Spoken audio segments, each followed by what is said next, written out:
Good morning students. ఇది వచ్చేసరికి rate measure అనే టాపిక్ అమ్మో. దీనిలో వచ్చేసరికి మనకి పార్ట్ 2 వీడియో మనం చేస్తున్నాం అన్నట్టు.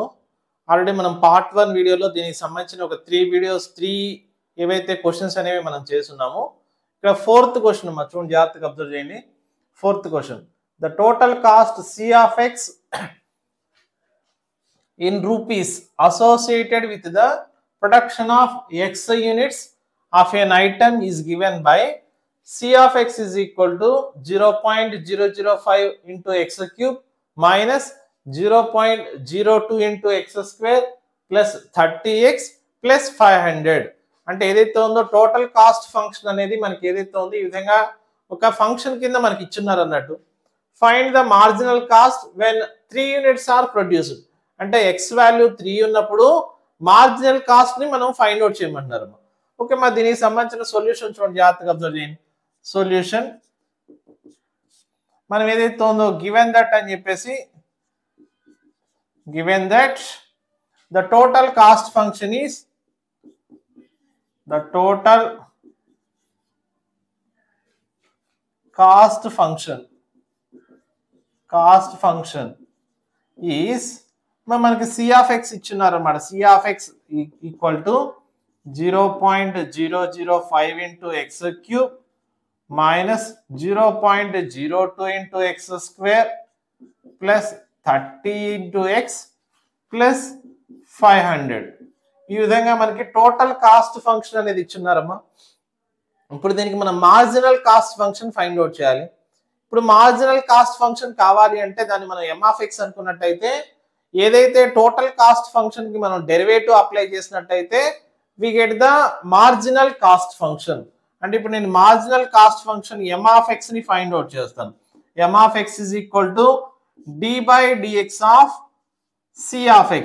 అంటే ఏదైతే ఉందో ఇక్కడ ఉన్నటువంటి C of X కి మనం డెరివేటివ్ అనేది ఫైండ్ అవుట్ చేయాల్సి ఉంటుంది. మరి చూడండి, జాగ్రత్తగా అబ్జర్వ్ చేయండి.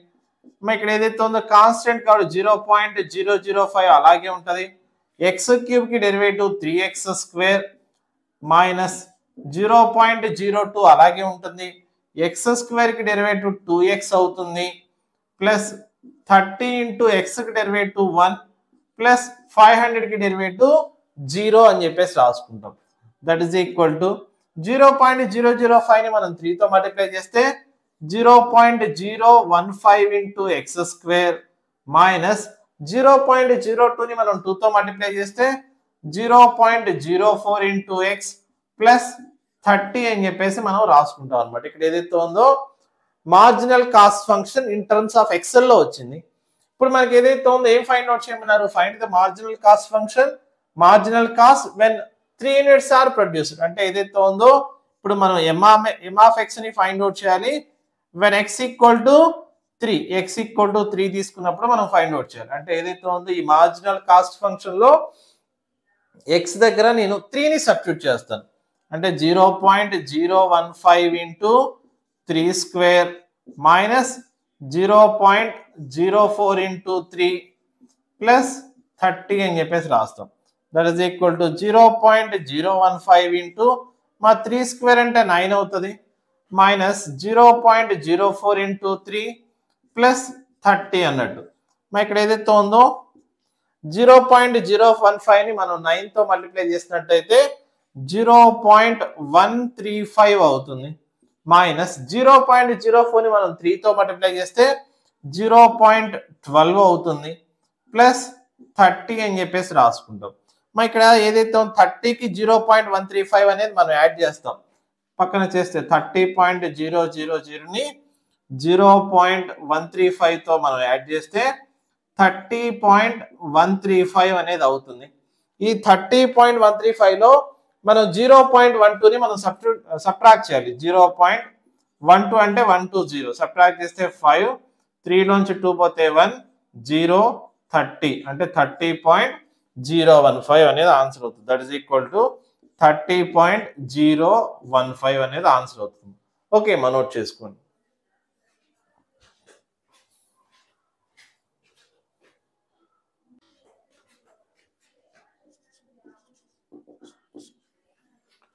ఓకే, మా నెక్స్ట్ ప్రాబ్లం చూడండి. Find the average rate of change of S equal to f of t is equal to 2t square plus 3 between t equal to 2 and t equal to 4 అని చెప్పేసి ఇచ్చినారు. Okay, మా given that అని చెప్పేసి రాద్దాము. Given that s is equal to f of t is equal to 2t square plus 3 అని చెప్పేసి రాద్దాం. ఇప్పుడు ఈ t దగ్గర మనం 4 ని సబ్స్టిట్యూట్ చేసుకున్నాము. అప్పుడు f of 4 ఏమవుతుంది? f of 4 is equal to 2 into 4 square plus 3.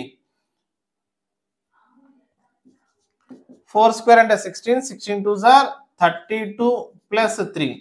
32 plus 3 అంటే 35 అవుతుంది. అలాగే next f of 4 కనుక్కుంటాను. f of 4 is equal to, so f of 4 already find out చేసాం. f of 2 ని ఫైండ్ అవుట్ చేస్తాను. అంటే 2 into 2 square plus 3 అవుతుంది. 2 square అంటే 4, 4 2s are 8, 8 plus 3 that is equal to 11. ఇప్పుడు ఒకసారికి ఫార్ములా అమ్మ, average rate of change of s is equal to, formula వచ్చేసరికి f of t2 minus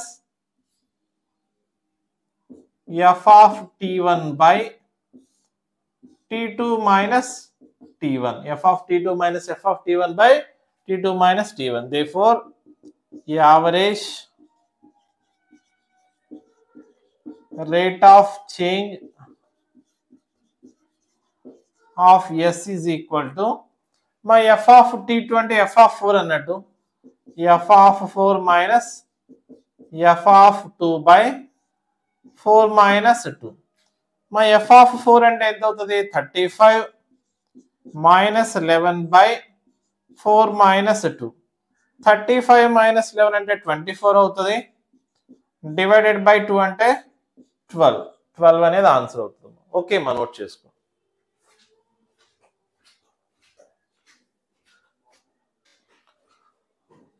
okay, మా నెక్స్ట్ ప్రాబ్లం చూడమ్మా. The radius of a circle is increasing at the rate of 0.7 centimeter per second. What is the rate of increase of its circumference అని చెప్పేసి ఇచ్చున్నారమ్మా.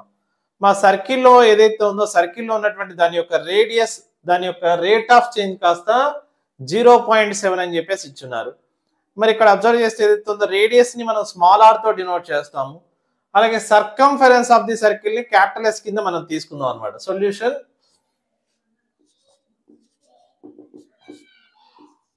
let us take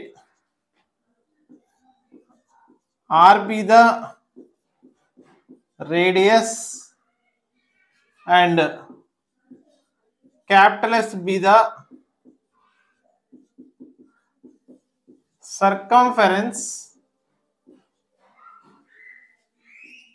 of circle of time t. Time t దగ్గర ఏదైతే ఉందో దాని యొక్క circle యొక్క radius ని మనం స్మాల్ ఆర్ అనుకుందాం. అలాగే సర్కంఫరెన్స్ ని s అని చెప్పేసి తీసుకుందాం. మరి ఇక్కడ మనకి ఏమి ఇచ్చినాడు? The radius of a circle is increasing at the rate of 0.7 centimetre per second అని చెప్పేసి ఇచ్చినారు. కాబట్టి given that dr by dt is equal to 0.7 centimetre per second. అయితే ఇప్పుడు ఏం ఫైండ్ అవుట్ చేయమన్నారు? What is the rate of increase of its circumference. అంటే first of all మనం సర్కంఫరెన్స్ సంబంధించిన ఫార్ములా రాసుకుందాం. ఫార్ములా వచ్చేసరికి సర్కంఫరెన్స్ ఆఫ్ ఏ సర్కిల్ మనం s అనుకుంటాం, that is equal to 2πr. Circumference of a circle s equal to 2πr. దీనికి మనం derivative with respect to t apply చేసినట్టయితే s కి derivative ds by dt is equal to 2π into r కి derivative dr by dt అవుతుంది.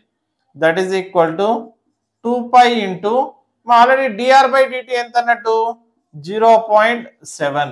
That is equal to 0.7. That is equal to 2 into 22/7 into ఈ 7/10 అమ్మ. ఇక్కడ 7 cancel అయిపోయింది. 44/10 that is equal to 4.4 అవుతుంది అన్నట్టు. 4.4 అనేది the rate of increasing of its circumference.